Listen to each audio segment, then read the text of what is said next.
A Bedtime for Bear by Bonny Becker. Everything had to be just so for Bear's bedtime.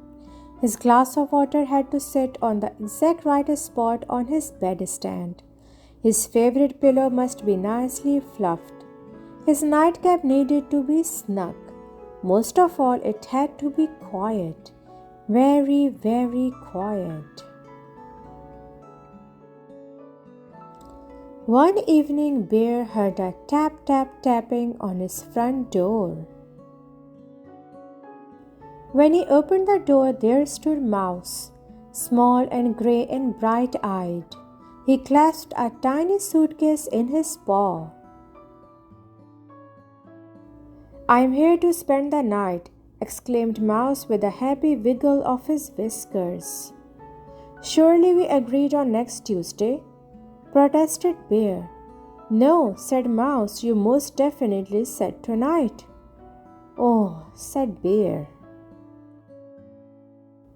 Bear had never had an overnight guest before. Guests could quite possibly mess things up and make noise, and Bear needed quiet, absolute quiet at bedtime.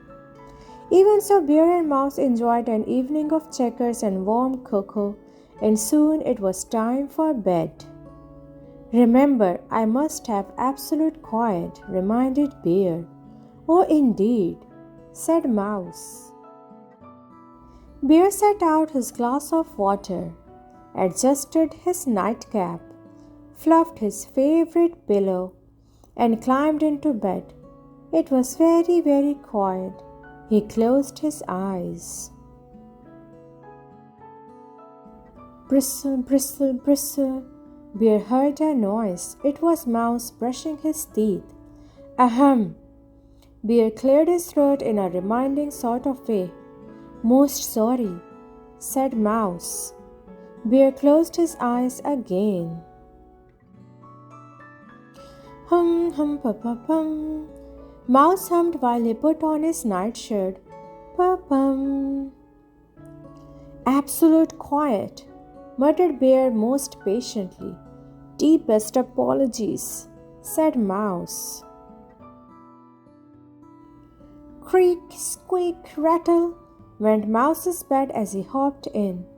Bear jammed his pillow over his ears, gritted his teeth, and closed his eyes. He was just about to drift off when... "Good night, Bear," Mouse called softly. Bear tried to pretend he was asleep. "Good night," Mouse called a little louder. "My ears are highly sensitive," cried Bear. "Really? How interesting," Mouse said. "Can you hear this?" Mouse mumbled into his pillow. "Yes." "Amazing. How about this?"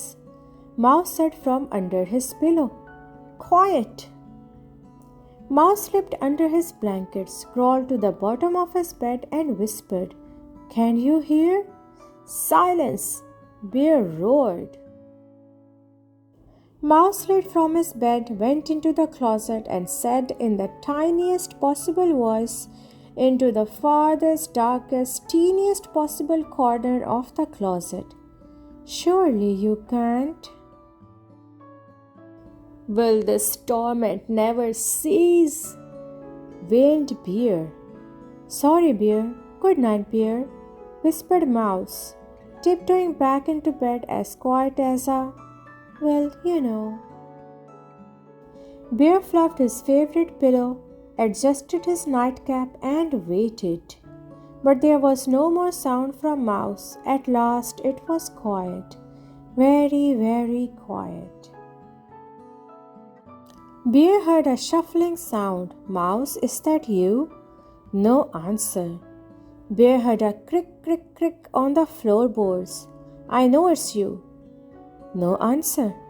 "You can't fool me," Bear growled, but it didn't sound very certain. Bear heard a low moaning noise. "Mouse?" Silence. Bear was sure something rustled on the floor. "Mouse!" he cried. wake up.